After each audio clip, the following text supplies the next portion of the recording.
Hi எல்லாருக்கும் வணக்கம். Welcome to our channel. இந்த வீடியோவில் வில்லேஜ் ஸ்டைல் நாட்டுக்கோழி தண்ணி குழம்பு அப்புறம் நாட்டுக்கோழி சுக்கா ரெசிபி தாங்க ஷேர் பண்ணியிருக்கேன்.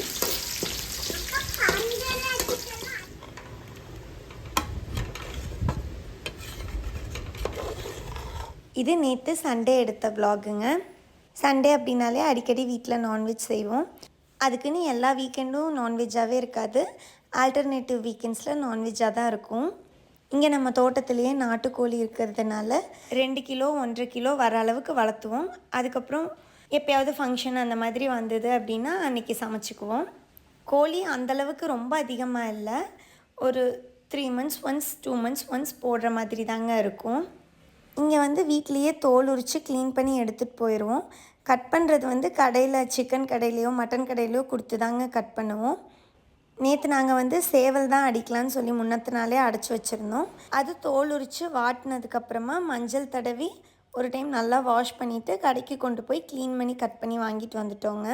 இங்கே நார்மலாக மட்டன் சிக்கன் எடுக்கிற கடையிலையே நம்ம ஒரு அமௌண்ட் கொடுத்தோம் அப்படின்னா கட் பண்ணி கொடுத்துருவாங்க. நம்ம கேட்குற சைஸ்லேயும் கட் பண்ணி கொடுப்பாங்க. இது கொஞ்சம் பெரிய சேவல் அப்படிங்கிறதுனால ஒரு 3 கிலோ அளவுக்கு கறி வந்தது. அங்கே கட் பண்ணி மட்டும்தான் கொடுத்தாங்க. வீட்டுக்கு வந்ததுக்கப்புறமா நாங்கள் தான் தண்ணி ஊற்றி வாஷ் பண்ணிக்கிட்டோம். ஒரு 2-3 தடவை வாஷ் பண்ணதுக்கப்புறமா கடைசியாக நல்ல தண்ணியில் வாஷ் பண்ணிட்டோம் அப்படின்னாலே கறி ஓரளவுக்கு நல்லாவே சுத்தமாயிரும். இது எலும்பு அதுக்கப்புறம் பெரிய பெரிய பீசஸ் எல்லாத்தையுமே நம்ம தண்ணி குழம்புக்காக எடுத்து வச்சுக்கிட்டு சாஃப்டாக்கிற பீசஸ் எல்லாமே சுக்காக்காக எடுத்து வச்சுக்கிட்டோம். இப்போ நம்ம தண்ணி குழம்பு எப்படி செய்கிறதுன்னு பார்க்கலாம் வாங்க. நாங்கள் 1.5 கிலோ கறியில் தண்ணி குழம்பு 1.5 கிலோ கறியில் சுக்கா செஞ்சுருந்தோங்க. அதுக்கான மெஷர்மெண்ட் நான் இதில் கொடுக்குறேன். பெரிய குழிக்கரண்டியில் 2 குழிக்கரண்டி அளவுக்கு மல்லி எடுத்திருக்கேங்க. அதை ஃபஸ்ட்டு ரோஸ்ட் பண்ணிவிட்டு அது கூடவே அதே கரண்டியில் 1 கரண்டி சீரகம், அரை கரண்டி சோம்பு, 15-20 குருமிளகு, 8 வரமிளகா, 2 பட்டை, 4 கிராம்பு, 1 பிஞ்ச் வெந்தயம் எல்லாத்தையும் ட்ரை ரோஸ்ட் பண்ணி எடுத்துக்கலாம். அதே பேனில் 1 கரண்டி அளவுக்கு எண்ணெய் ஊற்றிட்டு 1 கிலோ சின்ன வெங்காயம் சேர்த்து நல்லா வதக்கிக்கலாங்க. வெங்காயம் ஒரு 20% அளவுக்கு வதங்கினதுக்கு அப்புறமா அந்த 8 வரமிளகாய் ஆட் பண்ணிக்கலாம். முன்னாடி ட்ரை ரோஸ்ட் பண்ண வேண்டாம், இப்போவே ஆட் பண்ணிக்கலாங்க. வரமிளகாய் சேர்த்து ஒரு 2 நிமிஷத்துக்கு அப்புறம் ஒரு கைப்பிடி அளவுக்கு கறிவேப்பிலை சேர்த்து நல்லா வதக்கி எடுத்துக்கலாம். நல்லா வதங்கினதுக்கப்புறமா எடுத்து தனியாக வச்சுக்கலாங்க. ஆறுனதுக்கப்புறம் நம்ம அரைச்சிக்கணும். ஃபஸ்ட்டு நம்ம ட்ரை ரோஸ்ட் பண்ணி வச்சுருந்த ஐட்டம்ஸ் எல்லாம் பவுடர் பண்ணிக்கலாம். அதுக்கப்புறம் வெங்காயத்தை அது கூடவே சேர்த்து நல்லா அரைச்சிட்டோம் அப்படின்னா கூட்டு மாதிரி வந்துடும். நம்ம குழம்பு எந்த பாத்திரத்தில் வைக்கிறோமோ அந்த பாத்திரத்துலேயே கறி போட்டுக்கலாம். ஃபஸ்ட்டு எண்ணெயெல்லாம் எதுவும் விடாமல் வெறும் கறியை மட்டும் போட்டுட்டு 2 ஸ்பூன் இஞ்சி பூண்டு பேஸ்ட்டு, அதுக்கப்புறம் 1 ஸ்பூன் அளவுக்கு விளக்கெண்ணெய் சேர்த்து நல்லா கலந்து விட்டுக்கலாம். கூடவே கொஞ்சமாக கல்லுப்பு சேர்த்து நல்லா கலந்து விட்டுக்கோங்க. நல்லா சூடானதுக்கப்புறமா நம்ம ரெடி பண்ணி வச்சுருந்த கூட்டையும் உள்ளே சேர்த்துக்கலாம். கூட்டு நல்லா கொதிச்சதுக்கப்புறம் இந்த ஸ்டேஜ்லேயும் கொஞ்சமாக கல்லுப்பு சேர்த்துக்கலாங்க. இப்போ அந்த கூட்டு உப்பு எல்லாமே சேர்ந்துட்டு நல்லா கொதிக்க ஆரம்பிக்கும். இதுவே கொஞ்சம் தண்ணி விடுற மாதிரி தாங்க இருக்கும். இப்போ நம்ம குழம்புக்கு எவ்வளோ தண்ணி வேணுமோ அவ்வளோ தண்ணி சேர்த்துக்கலாம்.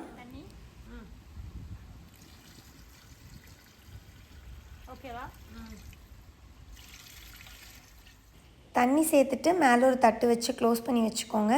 ஒரு 4 minutes ஒன்ஸ் நல்லா கலந்து விட்டுக்கோங்க, இல்லைனா அடி பிடிச்சிரும். கறி வேக வேக நம்ம ஊற்றின தண்ணியோட குவான்டிட்டி அளவு குறைஞ்சிக்கிட்டே தான் வரும். ஸோ அப்பப்போ வேணுங்கிற அளவுக்கு சேர்த்துக்கலாம். டோட்டலாக கறி வேகிறதுக்கு ஒரு 40 minutes ஆச்சுங்க. இந்த ஸ்டேஜில் எலும்பு இருக்கிற ஒரு பீஸ் எடுத்துகிட்டு வெந்துருச்சா வேகலையான்னு செக் பண்ணிக்கோங்க. வேகலைன்னா இன்னும் கொஞ்சம் நேரம் விட்டு வேக வச்சுக்கலாம்.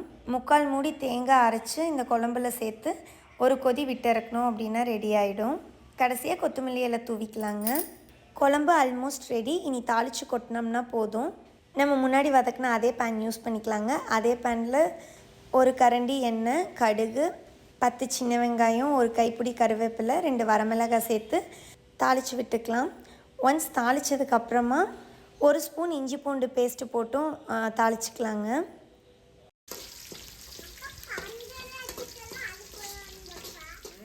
இஞ்சி பூண்டு பேஸ்ட்டு போட்டதுக்கப்புறமா நல்லா வதக்கி விட்டுக்கோங்க. இஞ்சி பூண்டு பேஸ்ட்டோட பச்சை வாசனை போனதுக்கப்புறம் இந்த மிக்ஸை நம்ம குழம்பு கூட கலக்கிட்டோம் அப்படின்னா ரெடி. கடைசியாக கொஞ்சமாக கொத்தமல்லி தழை மட்டும் தூவிக்கலாங்க. அவ்வளோதாங்க, டேஸ்டான நாட்டுக்கோழி தண்ணி குழம்பு ரெடி. இப்போது நம்ம சுக்கா எப்படி செய்கிறதுன்னு பார்க்கலாம். நான் அதே பேன் தான் திரும்பவும் யூஸ் பண்ணியிருக்கிறேன். பேனில் 1 கரண்டி ஆயில் விட்டுட்டு 1/2 kg சின்ன வெங்காயம் சேர்த்துக்கிறேங்க. இதோட மெஷர்மெண்ட்ஸ் அதுக்கு சிமிலராக தான் இருக்கும். 8 வரமிளகாய், ஒரு கைப்பிடி அளவுக்கு கருவேப்பிலை சேர்த்து நல்லா வதக்கிக்கலாம். மல்லி, சீரகம், சோம்பு, குருமிளகு 3மே நான் தண்ணி குழம்புக்கு என்ன மெஷர்மெண்ட் கொடுத்தனோ அதே மெஷர்மெண்ட் தான். சேஞ்சஸ் வந்து பட்டை 6 பீஸு, கிராம்பு ஒரு 8 பீஸு, கசகசா 1 டீஸ்பூன் சேர்த்துட்டு இது எல்லாத்தையும் நல்லா ட்ரை ரோஸ்ட் பண்ணி பவுடராக ரெடி பண்ணிக்கலாங்க. இதுவும் நான் முன்னாடி என்ன பண்ணமோ அதே மாதிரி தான் கூட்டு பண்ணி வச்சுக்கணும். இந்த சுக்கா வந்து நான் குக்கரில் தான் பண்ண போகிறேன். அதனால் எடுத்து வச்சுருந்த கறியை ஃபஸ்ட்டு குக்கரில் சேர்த்துட்டு எம்டியாக ஒரு ஓட்டு ஓட்டிக்கலாம். பெரிய ஸ்பூனில் 2 ஸ்பூன் அளவுக்கு இஞ்சி பூண்டு பேஸ்ட்டு, கல்லுப்பு சேர்த்துட்டு திரும்பவும் நல்லா வதக்கிக்கலாங்க. இப்போவே நல்லா தண்ணி விட்டு கொஞ்சம் சுருங்கின மாதிரி ஆகிடும். அது நல்லா மிக்ஸ் ஆனதுக்கப்புறம் நம்ம அரைச்சி வச்சுருந்த பேஸ்ட்டு சேர்த்துக்கலாம். இதுக்கு நம்ம எக்ஸ்டர்னலாக தண்ணி எதுவுமே சேர்க்க வேண்டாங்க. இது வந்து கொஞ்சம் ட்ரையாக இருக்கிற மாதிரி இருந்தால் தான் நல்லாயிருக்கும்.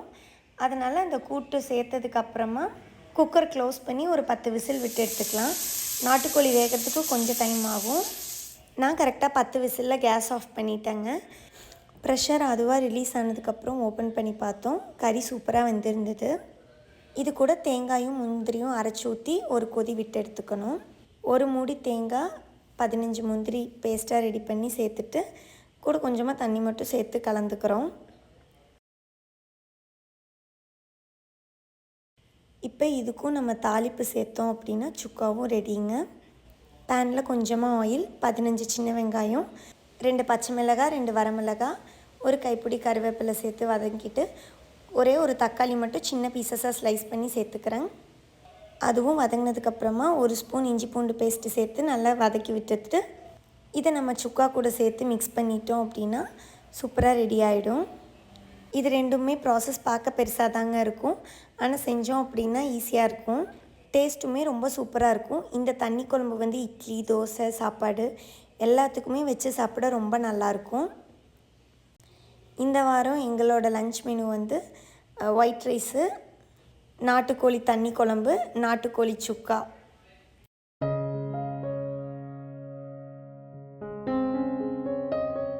இந்த குழம்பு பார்த்திங்கன்னா நல்லா தண்ணி மாதிரி தான் இருக்கும். சாப்பாட்டுக்கு பிசைஞ்சு சாப்பிட ரொம்ப சூப்பராக இருக்கும். சுக்காவும் அப்படி தாங்க, கொஞ்சம் வறுவல் கன்சிஸ்டன்சியில் சூப்பராக இருந்தது. டைம் கிடைக்கிறப்போ இந்த ரெசிபி ட்ரை பண்ணி பாருங்கள். இந்த வீடியோ பிடிச்சிருந்ததுன்னா இனியவழி vlogsக்கு சப்ஸ்கிரைப் பண்ணிக்கோங்க. தேங்க்ஸ் ஃபார் வாட்சிங். பாய்.